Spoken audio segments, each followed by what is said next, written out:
ले जाएंगे। आप अभी जहाँ पे खड़े हो, ये पहले सीहाड़ गांव था, नाथ द्वारा इनके आने से पड़ा।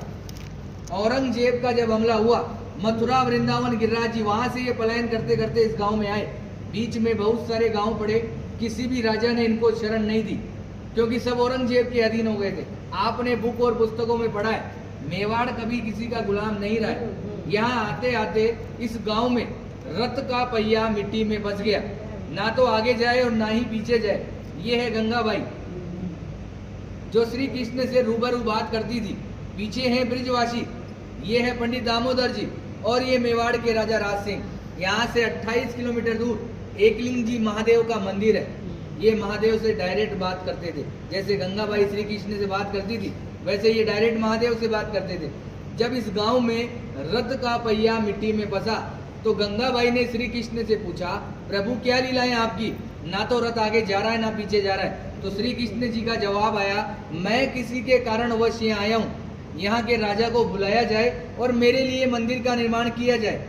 गंगाबाई ने ये बात पंडित दामोदर जी को बताई, और पंडित दामोदर जी ने मेवाड़ के राजा राज सिंह को बुलाया और कहा कि हमारे प्रभु पधारे, क्या इनको शरण मिल सकती है। तो राजा राज सिंह ने जवाब दिया, मैं मेरे गुरु आराध्य से पूछता हूँ, अगर वो इजाजत देंगे तो मैं मंदिर का निर्माण करवाऊंगा। ये महादेव के पास गए और बोला, प्रभु आपके मित्र और सखा पधारे, क्या इनको शरण मिल सकती है। तो भोलेनाथ ने एक सुंदर सा जवाब दिया, मेवाड़ की जनता अगर इसके नखरे उठा ले तो ही इसी को रोकना है, अन्यथा जाने देना है, क्योंकि ये अलग अलग श्रृंगार करता है, 8 समय की झांकियां लेता है और अलग अलग भोग लेता है। घूम फिर के ये बात गंगाबाई के पास आई और गंगाबाई ने श्री कृष्ण को बताया, प्रभु आपके लिए तो महादेव ऐसा ऐसा बोल रहे हैं। तो इन्होंने भी एक सुंदर सा जवाब दिया कि वो है बोला, नाम से भी बोला है, काम से भी बोला है, उसको तो 2 रुपए की राख लगाकर बैठा दो तो बैठा रहेगा, मगर मेरे नखरे वो जानता है। मैं मेवाड़ की जनता को वचन देता हूँ, मैं यहाँ का जल भी ग्रहण नहीं करूँगा।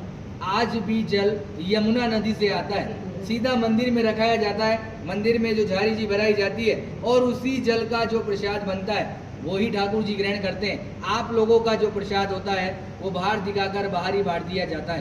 कहते हैं किसी के कारणवश ये आए, मीराबाई की कजन सिस्टर अजब कौर बाई साहब, इनके साथ पासे खेलती थी चौपट। श्री कृष्ण को पता थी कि आज मेरे साथ ये पासे क्यों खेल रही है, मगर श्री कृष्ण जी जान चला के हारते गए और अजब कौर बाई साहब को जिताया और बोला कि मांग तुझे क्या चाहिए। तो अजब कौर बाई साहब ने कहा कि आप मेरे मेवाड़ में पधारिए। आज 350 साल हो गए ठाकुर जी को यहाँ विराजते हुए, 150 साल बाद अपन भी जीवित रहेगी।